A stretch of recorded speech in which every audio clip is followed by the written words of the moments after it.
You've probably heard it a million times. Always strive for excellence.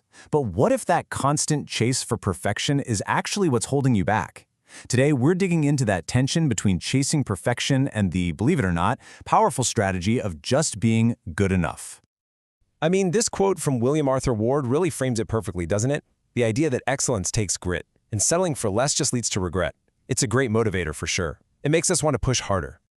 But let's get real for a second. When you step away from the philosophy and look at a balance sheet, disappointment doesn't quite cut it. In the world of business, what is the actual hard dollar cost of not getting things right? Well, the answer is kind of staggering. For a lot of successful companies, the true cost of poor quality can be as high as 15 to 20% of their sales revenue. Just let that sink in. For every $1 million you make in sales, up to 200,000 of it could just be evaporating because of mistakes and defects.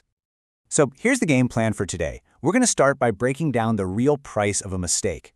Then we'll get into this kind of counterintuitive good enough strategy and see how it works with something called a minimum viable product. We'll also touch on the mindset you need to make this work, and finally, look at how the game is shifting from just being viable to being lovable.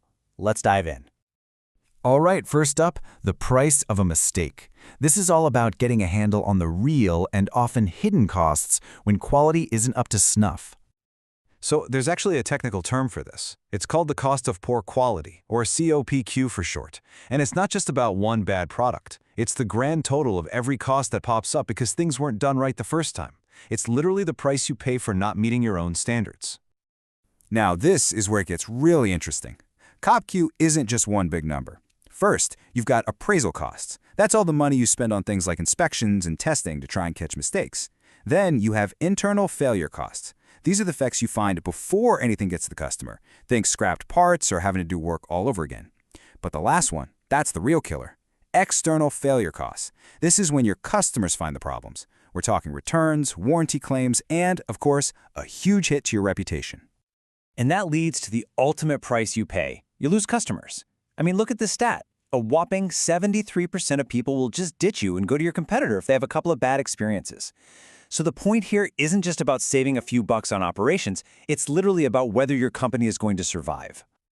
Okay, so if the cost of getting it wrong is so high, what do you do?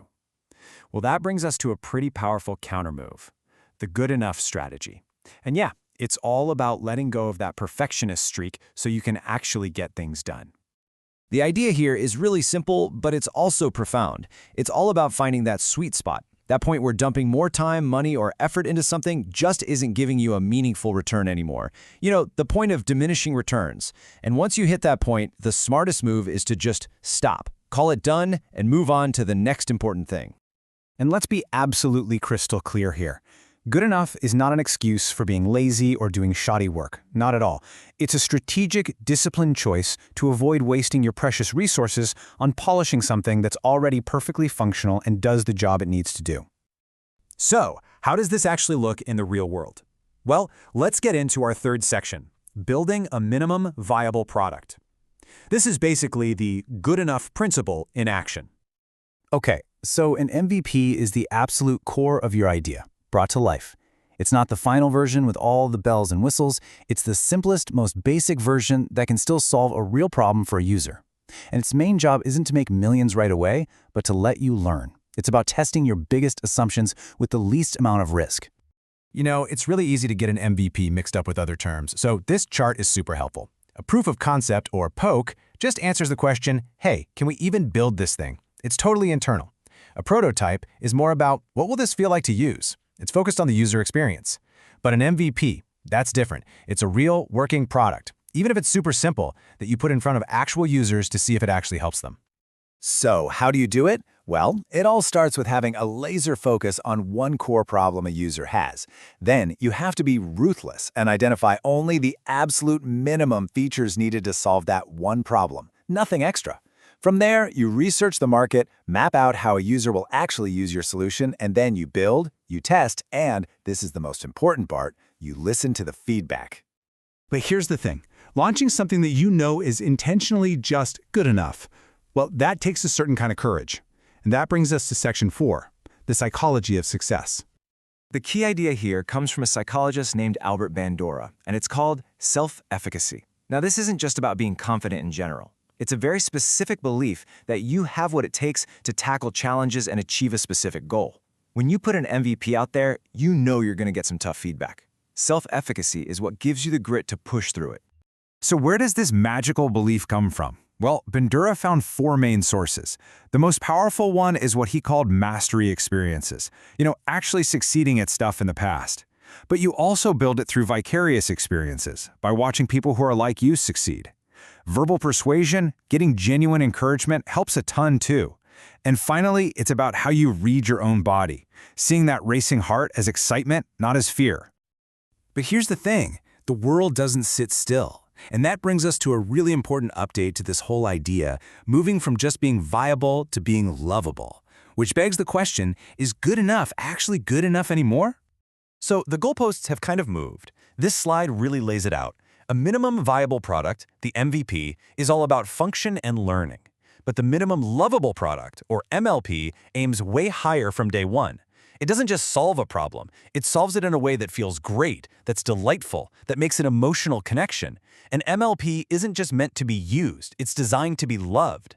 The goal is to create fans, not just users. And why the big shift? Honestly, it's because of us. We're all spoiled now. In today's market, a product that just works is the bare minimum.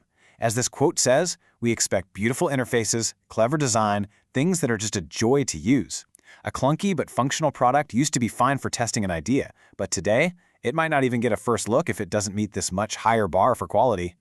So ultimately, all of this comes down to your own personal quality equation. There isn't a single right answer here. It's all about you finding the right balance between speed, quality, function, and delight for whatever it is you're working on.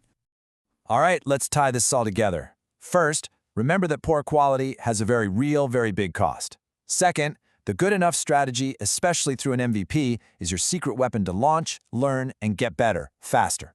Third, to do any of this, you need that psychological armor of self-efficacy.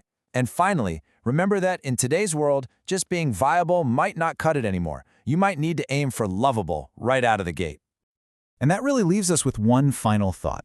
The real art in all of this is knowing exactly where to draw that line between getting it done and making it perfect. It's a constant balancing act. So the big question I want to leave you with is this. In your own work, where is your good enough point? And in the world we live in today, is it high enough?